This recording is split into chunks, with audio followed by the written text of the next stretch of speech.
आनंदानं देव राहू लागले आणि देव स्वतः तिलक करतात सुदामाचं. आणि श्रीयक्ष कुबेराची संपत्ती देऊन टाकतात. कोण कधी गेली ती सुदामाची संपत्ती कधी गेली ती सांदीपणी ऋषीच्या आश्रमात असताना गुरुमातेनं सांगितलं लाकडं घेऊन या. कृष्ण आणि सुदामा लाकडा नाही गेले आणि अचानक पाऊस झाला. पण सोबत दिली ते फुटाणे खायला वाटाणं खा म्हणून तुम्हाला भूक लागल्यावर हरभऱ्याची फुटाणे आणि काय भाजून दिलेले हरभरे आपली अशी फुटाणे दिली आणि मग खा वाटाणं. आणि पाऊस आला दोघं झाडावर चढले आणि मग सुदामा एकटीनंच खाऊ लागला फुटाणं. सुदामा एकटाच खाऊ लागला. देववरून विचारायचा अरे सुदामा कडकड कसं वाजतंय काय खायला असतं नाही देवा काय नाही खायला. गपचूप खाल्ले होते देवाला दिले नाही. बरं म्हटले असं का. मग देवानं सगळी लक्ष्मीच काढून घेतली तेव्हापासून सगळी लक्ष्मीच काढून घेतली लक्षात घ्या. पण आज मात्र तिलक करताना श्रीयक्ष होत ना असा अंत फिरवला देवानं आणि यक्ष स्त्री सगळी कुबेराची संपत्ती बहाल करून टाकली. सगळं भविष्यात फिरवलं माझ्या अंगठ्याने देवाने. लक्षात घ्या सुदामाचं जीवनमानच बदललं. सगळं जीवन बदललं आणि सुदामाला कळालं नाही त्याचं सगळं जीवन बदललंय म्हणून. आणि इतकं तिकडं तर सर्व मिळालं. बायकोला तर सगळं आनंद तिकडं सगळं आनंदी आनंद काहीच कमी नव्हता. पण सुदामा आता निघण्याच्या तयारीत देवा आता झालं ना 4 दिवस मी राहिलं आता निघलं पाहिजे. माझी सुद्धा घरची वाट पाहते. हो काय अडचण नाही जायला म्हटले. पण जाता जाता आशीर्वाद तर दे. हा ठीक आहे म्हटले आशीर्वाद तर देणार 100% आशीर्वाद देणार. बोलो तुझ्या बायकोला बोलो. ते म्हटले येते सगळ्या येतात. आणि मग सगळ्या पत्न्यांना सांगितलं चला आशीर्वाद घ्यायला. मोठा सिंहासन मांडलं. सुदामदेव बसले आणि पहिली बायको आली म्हणजे रुक्मिणी माता आल्या. आशीर्वाद सौभाग्यवती भव आयुष्यवर सगळे आशीर्वाद द्यायला चालू केले. बघता बघता लाईनच लागली. आता 50, 100, 200 गेल्यावर काय नाही वाटत आशीर्वाद द्यायला. हात दुखायला सुदामा हात दुखायला. अरे देवा नेमकं सगळ्या नगरीला नाही रे नगरीला नाही सगळ्या तुझ्या बायकाला. अरे सुदामा ह्या सगळ्या माझ्याच बायका आहेत देवा किती. अरे फक्त 16,108 डोक्याला हाणून घेतलं सुद्धा. देवा एवढे एक काम कर म्हटले आता एवढ्याला आशीर्वाद देण्यापेक्षा तूच माझ्या पाया पड. तुलाच आशीर्वाद दिला की तुझ्या सगळ्या लेकराला एक आशीर्वाद पोहोचला असं सिद्ध होईल. देव पाया पडतात देवाला आशीर्वाद देतात. काय ताकद आहे भक्ताची लक्षात घ्या. ताकद भक्ताकडे सामान्य ताकद नसते. आणि मग आशीर्वाद दिला जातो. आणि सुद्धा मला वाटा लावायचे तर देव म्हणतात मग आता हे कपडे काढून ठेवावे. आणि मग देव कपडे काढून ठेवले. परीक्षा आहे भक्ताची परीक्षा आहे. देव भक्ताला करून दे संसार. जो खरा भक्त असतो ना देवाचा त्या भक्ताचा लय भारी संसार देवाला मी पावत नाही. लय ते संसारात जर गुंतून राहिला चांगला तर ते वारीला येणारच नाही. म्हणून अडचणी देव आणत राहतो दुःख देत राहतो तरच मग ते टिकून राहतो तिकडं लक्षात घ्या. आणि मग कपडे काढून घेतले. पहिले आहे धोतर वगैरे दिलं. पण सुदामाच्या तिळा एवढं सुद्धा सुईच्या टोका एवढं सुद्धा मनात आलं नाही की देवानं कपडे दिले नाही आणि काही दिलं नाही म्हणून. अशा काम नाही झालो पाहिजे कामा.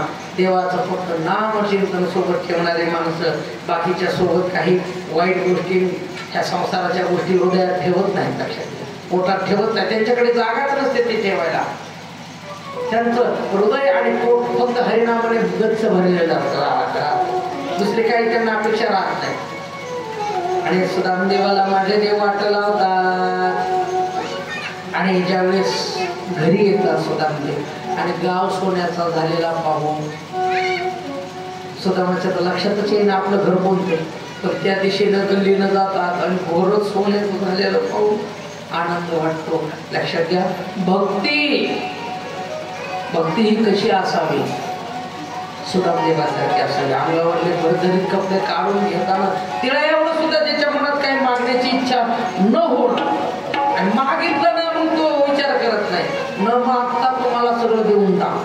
त्याचा स्वभाव आहे. मागितल्यावर तर देव याच्यात काही नाही, पण न मागता सुद्धा तुमची सेवा जर त्याला आवडली तर तो तुम्हाला सर्व देऊन टाकतो. हरे राम हरे राम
यज्ञाचं आयोजन करावं.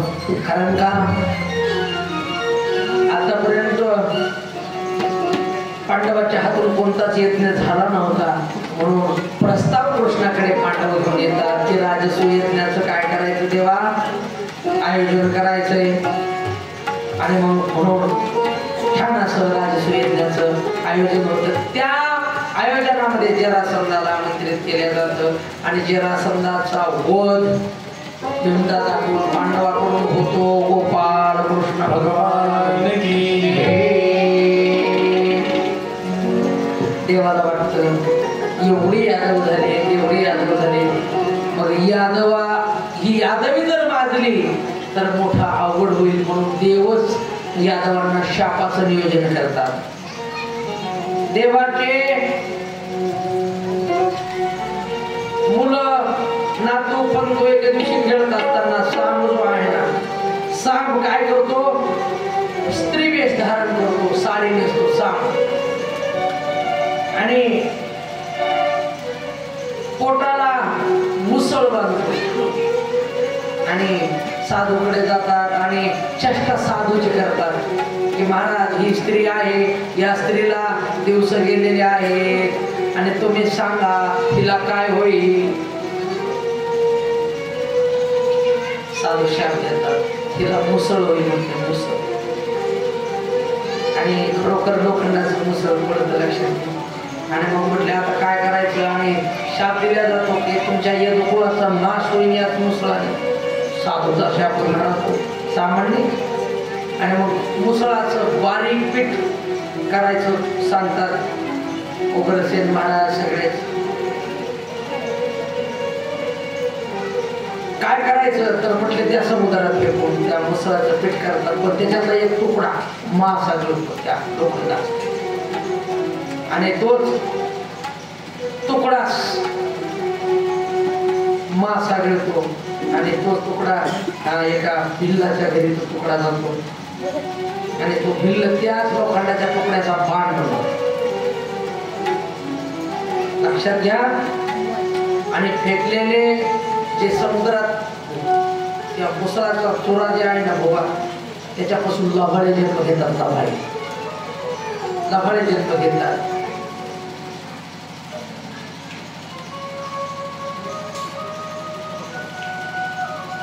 आणि एके दिवशी सर्व यादव कृष्णाचे सर्व नातू पत्तू सगळे जेवढे आहेत तेवढं दारू पितात. दारू आणि दारू पिल्यानंतर एकामेकातच भावाभावातच इतके भांडणं लागतात की लभाळे जे उगवले होते ना त्या मुसळापासून ते लभाळेच पुन्हा बाणाचं रूप धारण करतात आणि यादवी मासते आणि पाहता पाहता सगळी यादवी संपून जाते.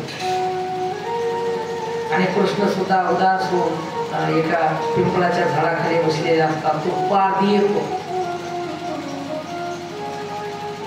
येतो आणि त्याला वाटतं हरणच आहे. देवाची पायाच्या अंगठ्यावरती किरण पडलेली असते. त्याला वाटतं हरणच आहे म्हणून बाण सोडतात आणि देवाच्या उजव्या पायाच्या अंगठ्याला मारला आणि देवाचा अवतार या ठिकाणी संपतो. गोपाल कृष्ण भगवान. आणि या ठिकाणी पुढे अवधूत उपाख्यान आलेले. शेवटी शुकदेव महाराज परीक्षितीला अंतिम उपदेश करतात आणि अंतिम उपदेश केल्यानंतर परीक्षित मात्र समाधी अवस्थेत गेलेला असतो. तोपर्यंत सर्व चिंतन करून परीक्षितीला समाधी अवस्था प्राप्त होते. आणि त्याच वेळेस शुकदेव महाराज त्या ठिकाणी निघून जातात. सगळे ऋषी मुनी सगळे निघून जातात. कथा संपलेली असती. परीक्षित मात्र ध्यानस्थ समाधी अवस्थेत त्या ठिकाणी ध्यान लावून बसतात. आणि मग तक्षक एक ऋषीचं रूप घेऊन निघालेला असतो परीक्षितीला चावायला. कश्यप ऋषी त्याला अडवतात त्या तक्षकाला आणि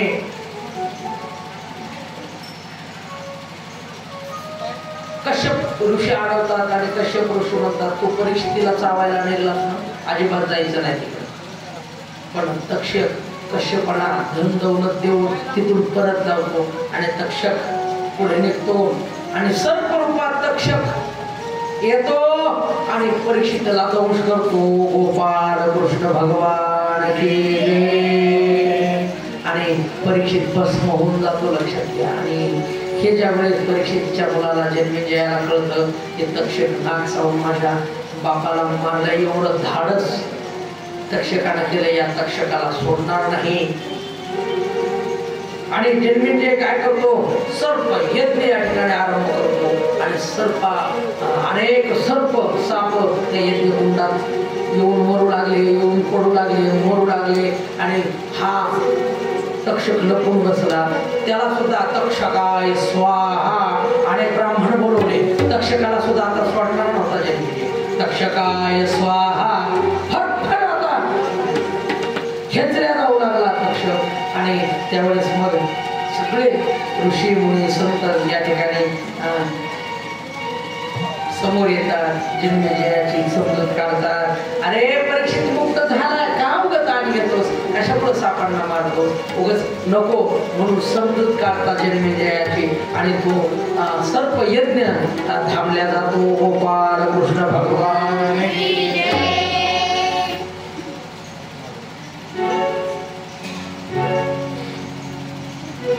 आणि लक्षात घ्या, मुक्त होण्यासाठी वाट पाहायची गरज नाही. वाट पाहायची गरज नाही. लक्षात, आपण मुक्तच आहोत. परंतु फक्त वाट चुकलो तर आपण वाट चुकलो आणि ही चुकलेली वाट आपल्याला फक्त दुरुस्त करायचं काम लक्षात घ्या. आपल्या हृदयात देव आहे, हृदयात देव आहे आणि त्या देवाची प्रचिती येणं गरजेचं. परीक्षित काय सामान्य नव्हती, सामान्य ज्ञानी नव्हती परीक्षित, तरी सुद्धा वाईट गोष्टीच्या संगतीत माणूस आलं की बुद्धी भ्रमिष्ट होत असते, भ्रष्ट होत असते. जरासंधाचा मुकुट जर परीक्षित घालत नव्हते तर वनात जात नव्हते आणि मेलेला साप क्षमिजींच्या गळ्यात टाकत नव्हते, शृंगीचा शाप लागत नव्हता. लक्षात घ्या, संगती कुणाची करावी याला फार. तुम्ही चांगल्याची संगती करा, तुम्हाला सगळं तुमच्या जीवनात चांगलं मिळेल आणि वाईटाची संगती करा, तुमच्या जीवनात सर्व वाईट आल्याशिवाय राहणार नाही. पण देव एक ना एक दिवस आपल्या घरी आल्याशिवाय राहत नाही. फक्त आपण जागृत राहिलं पाहिजे आणि देवाकडे विनंती केली पाहिजे. कभी राम बन के कभी श्याम बन के चले आना, कभी चले आना. कभी राम बन के कभी श्याम बन के चले आना, कभी चले आना. कभी राम बन के कभी श्याम बन के चले आना, कभी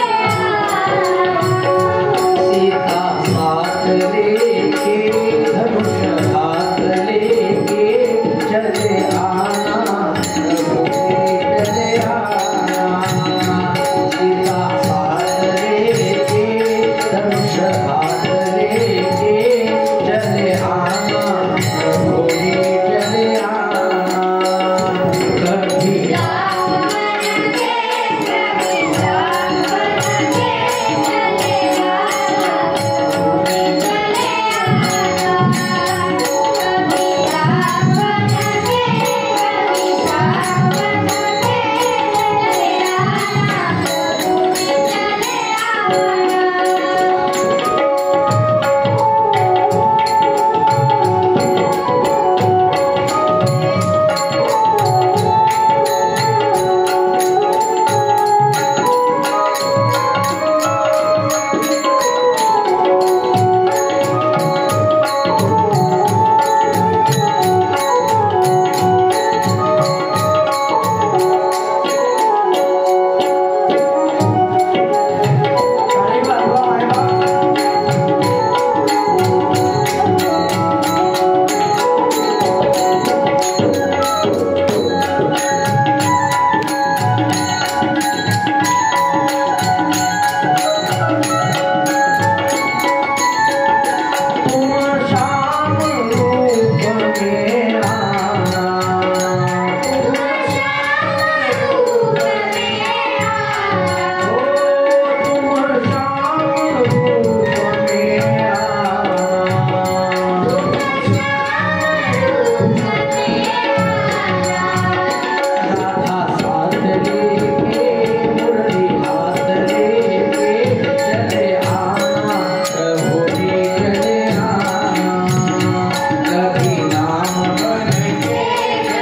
Bye.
घेऊन आपल्या घरी येणार आहे याच्यात संशय नाही, पण आपल्याला सुद्धा त्या प्रकारची त्या ताकदीची तयारी करावी लागेल, लक्षात घ्या.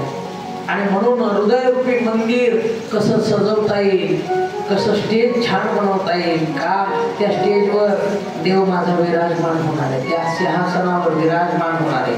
म्हणून त्या देवाची जी योग्यता आहे, देवाचं जे सामर्थ्य आहे, त्याची जी क्वालिटी, त्या क्वालिटीचं आपण हृदय बनवणं फार गरजेचं आहे, लक्षात घ्या.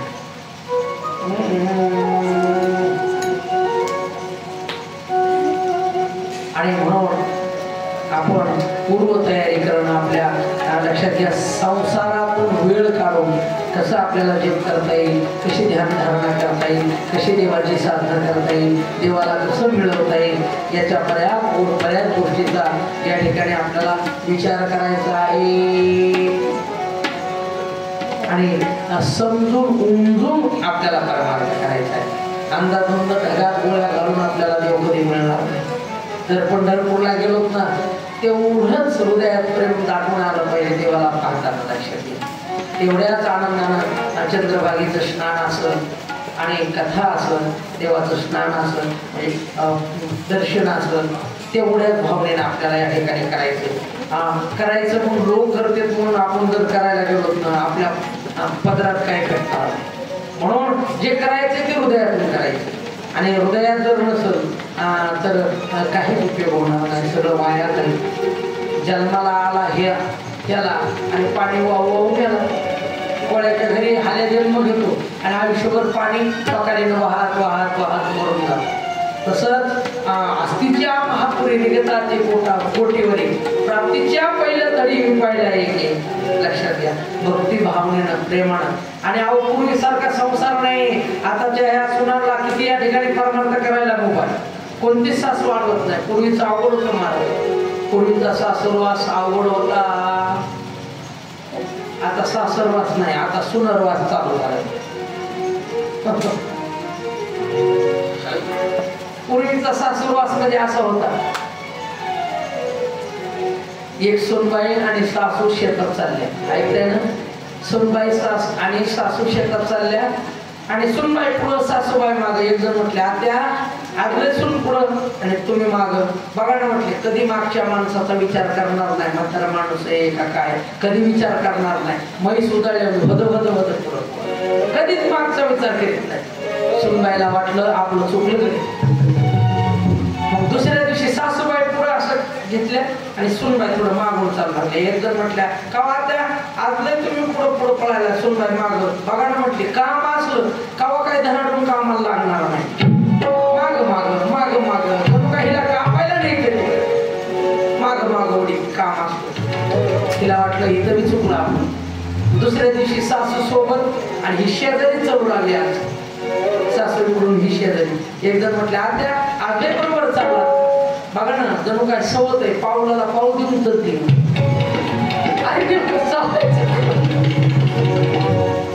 पण पूर्वी आदर होता, भीती होती सासूविषयी, भीती होती. सासूनं जर कोंबडीची वळती करायला सांगितले, कोंबडीची वळती, तर सासू देखत कोंबडीला खोड म्हणायचं जमत नव्हतं. अहो खुडाकी, अहो खुडाकी खुडाकी, इतकी भीती होती मला. अहो सासूनं जर हाक मारली ना सुनेला, हाक मारले ना कमळे ए कमळे, तर समोरून आवाज यायचा जी जी. आता हाक मारत बरं आजच्या सासू कमळे, सासू घाबरून पळून जाईल. पूर्वीचं नणंदबाईचं जर काट सांभाळायला असलं ना नणंदबाईचं, तर ह्या ताईला लहान लेकराला सुद्धा आवाजावर बोलावं लागायचं. अहो गप्पा की ताई साहेब येत त्याला, अहो गप्पा की ताई साहेब येत. असा सासरवास होता मला. पूर्वी जर लग्न जर जमलं ना, सोनाला अशी धडकी भरायची, धडकी.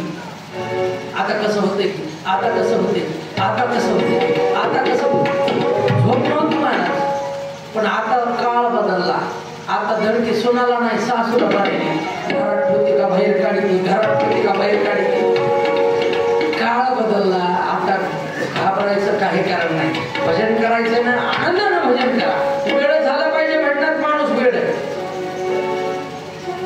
ज्यावेळेस माझ्या जनाबाई पहाटे उठायच्या आणि कधी जर झोप लागली जनाबाईला तर देव यायचे. जनाबाई उठा ना आपल्याला दळण दळायचे.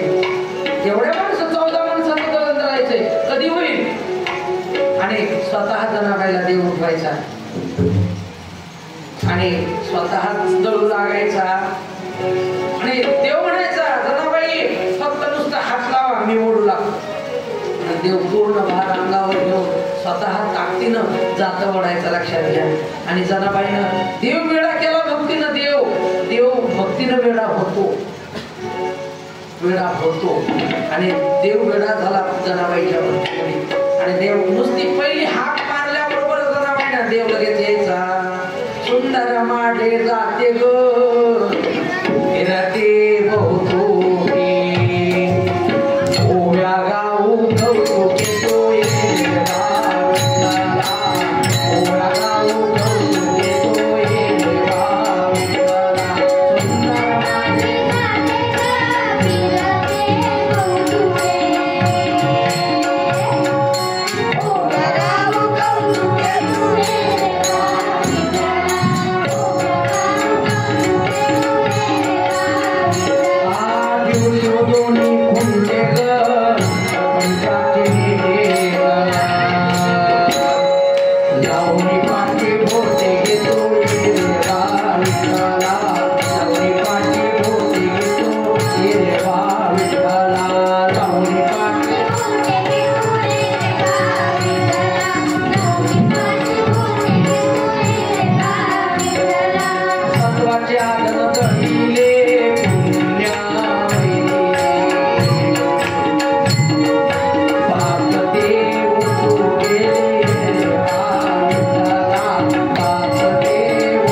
देवाची आई कोण रुक्मिणी गाव पत्नीला माता म्हटल्यावर देव वेड्यात काढायचे पांडुरंगाला. इंद्रा चंद्रादी बाकी सगळे देव आणि ते म्हणायचे वेडा झाला वेडा झाला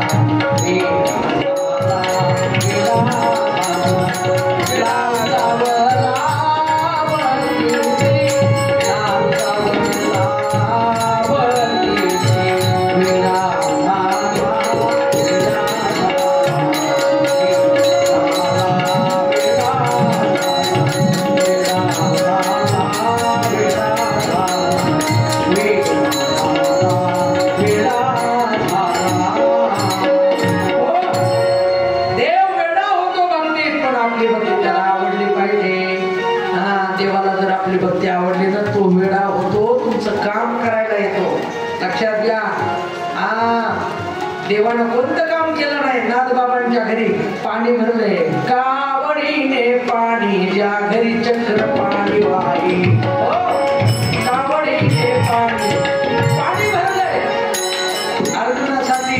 हा सुभद्रा होऊन आला अर्जुनासाठी लक्षात घ्या. तो कुमारांचे तर काय काम केलं नाही. नरहरी सोनारा घरू फुंक लागे चोखा मेल्या संगी ढोरी होळी विदुराच्या भक्षी दैत्या रक्षी प्रल्हादास चर्मरंगू लागे रोहिदासा संगे कबीराचे मागे सेदेविने सजन कसाया विकू लागे मांस माया सावत्या सकृतू लागे नरहरी सोनारा घुरुक लागे चोखा मेळ्या संगे ढोरी उडी मेलेले ढोर माझ्या देवाने वडावे. याच्यापेक्षा काय भक्तीत वेळ व्हायची. म्हणून दादा हो आपल्याला भक्ती करावी लागेल तरच आपल्याला आपलं जीवन या ठिकाणी जीवनात आपल्याला आपला उद्धार होऊ शकतो. आणि म्हणून उद्धाराचं साधन काय असेल तर श्रीमद भागवत ग्रंथ आहे. गेल्या 7 दिवसापासून आपण 4-4 तास अखंड बसून कथा केली. खूप आनंद झाला. आणि म्हणून जसं परीक्षित महाराजांचा उद्धार झाला तसा आपला सुद्धा जीवनात उद्धार होणार आहे. परंतु देवाला आवडेल अशी भक्ती करा. आणि तुम्ही तुमच्या सोयीची भक्ती करता तर काही उपयोग होणार नाही.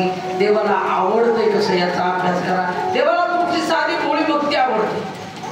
तुम्हाला खूप चांगलं स्वरात गाताच यावं असं काही नाही. येईल तैसा बोल राम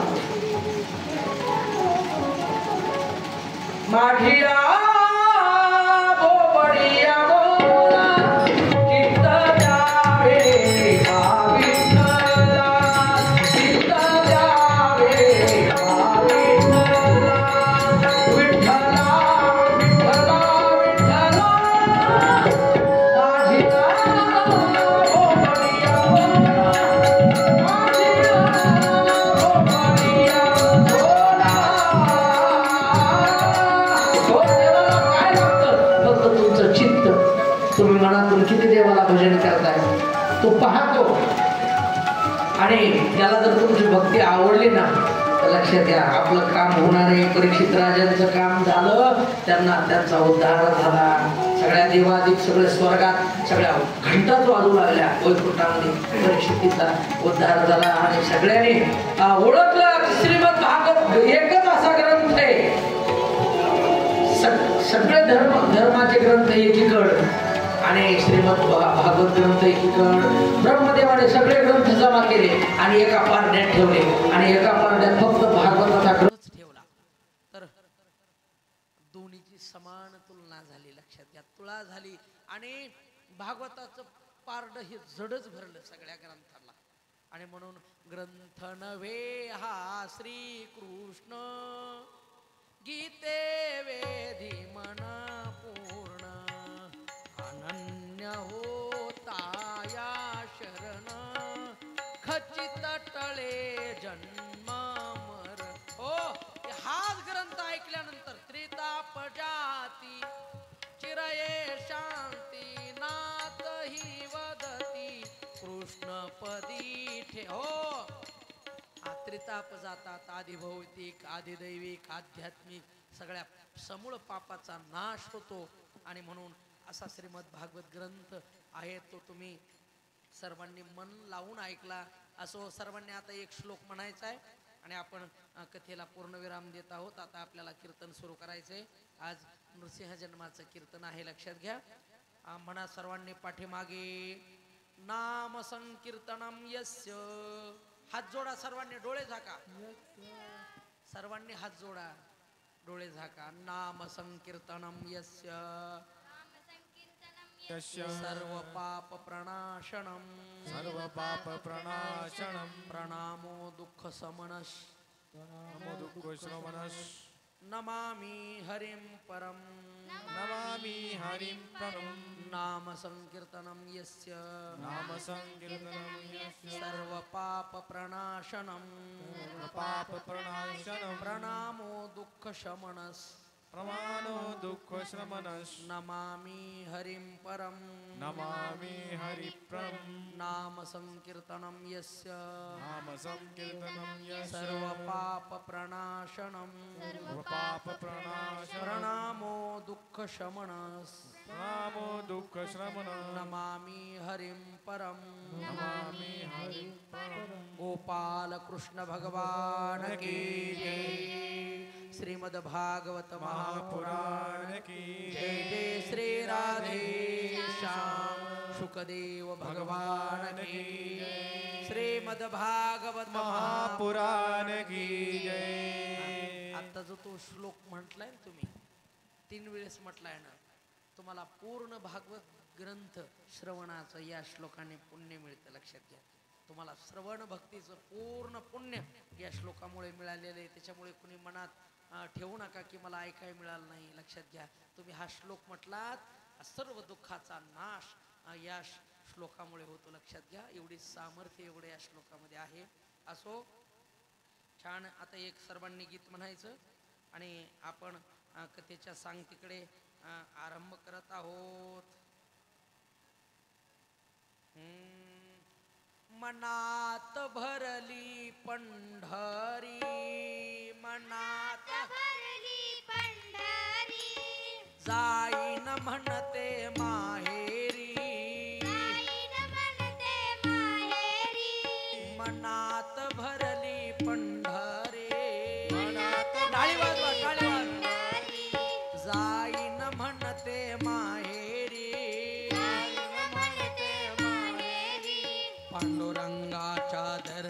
दरबारी बाई हासत नाचत पांडुरंगाच्या दरबारी बाई हासत नाचत पांडुरंगाच्या दरबारी बाई हसत नाचत पांडुरंगाच्या दरबारी बाई हसत नाचत ओ चंद्रभागेच वाळवंट चंद्रभागेत वाळवंट चंद्रभागेच वाळवंट चंद्रभागेत वाळवंट तेची आमुचे वैकुंठ तेची आमुचे वैकुंठ तेची आमुचे वैकुंठ तेची आमुचे वैकुंठ आनंद भरला घनदाट पायी हसत नाचत आनंद भरला घनदाट पायी हसत नाचत आनंद भरला गगनात बाई हसत नाचत आनंद भरला गगनात बाई हसत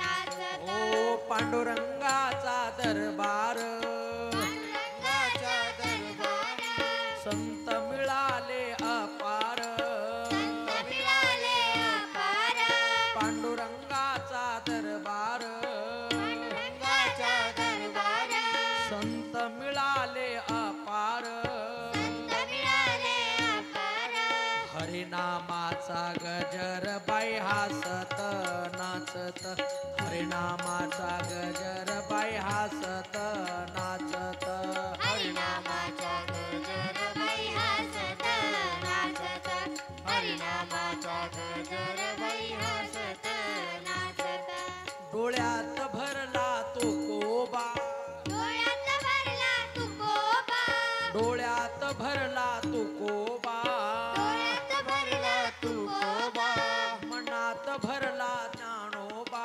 मनात भरला ज्ञानोबा मनात भरला ज्ञानोबा मनात भरला ज्ञानोबा मुखात भरला विठोबा बाई हासत नाचत मुखात भरला विठोबा बाई हासत नाचत मनात भरला विठोबा बाई हसत नाचत मनात भरला विठोबा बाई हसत नाचत हो पंढरपूरला जायचंय का मनाने जाऊ शकतो आपण गाडीची गरज नाही डोळे झाका आणि मनातून म्हणा आपण सगळे जाऊया पण सगळे जाऊया आपण सगळे जाऊया आपण सगळे जाऊया गोपाळपूर पाहूया गोपाळपूर पाहूया गोपाळपूर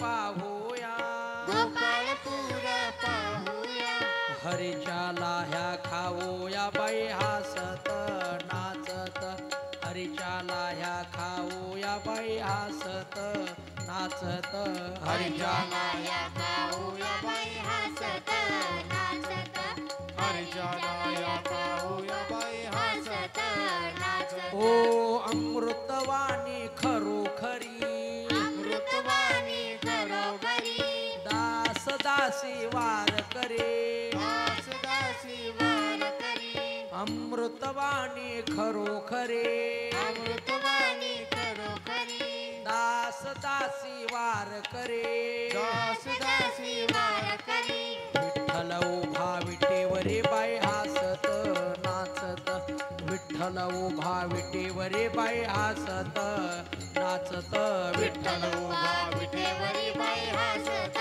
नाचत विठ्ठल उभा विठेवरी बाई हसत नाचत गोपाल कृष्ण भगवान की जय. सर्वांना खूप खूप धन्यवाद. तुम्ही 7 दिवस कथा ऐकली, खूप आनंद घेतला, मन भरून गेलं आणि समस्त ग्रामस्थ पांगरीकर त्याचप्रमाणे सर्व पंचकृषी त्यामध्ये उंदरी आहे, वाघोली आहे, कोळपिंपरी आहे, मान्यवाडी आहे, परिसरातले सर्वच गाव या ठिकाणी सर्वांनी अगदी हृदयातून या सप्ताहामध्ये सहभाग घेतला. अन्नदानाच्या रूपानं, देणगीच्या रूपानं, अर्थदानाच्या रूपानं, श्रमदानाच्या रूपानं सर्वांचे या ठिकाणी या व्यासपीठावरून खूप खूप धन्यवाद. नक्कीच नृसिंह भगवान तुमच्या घरात सर्व पोहोच केल्याशिवाय राहणार नाही, लक्षात घ्या. तो तुमचं काम करणार आहे. तुम्ही त्याचं काम केलं ना, तो आता राहिलेलं काम त्याचं आहे, त्याचं काम करणार आहे. त्याचा आशीर्वाद तुमच्या कुटुंबाला उज्ज्वल दिशा, उज्ज्वल भविष्य देण्याचं माझा देव काम करणार आहे. तुमच्या लेकरांना आशीर्वाद देण्याचं काम भगवान करणार आहे. याच्यात कसलाही संशय ठेवायचं कारण नाही. म्हणून सर्वांना खूप खूप धन्यवाद. ज्यांनी 7 दिवस कथेला साथ दिली असे आमचे महेश महाराज, यांच्यासाठी टाळी वाजवा एकदा.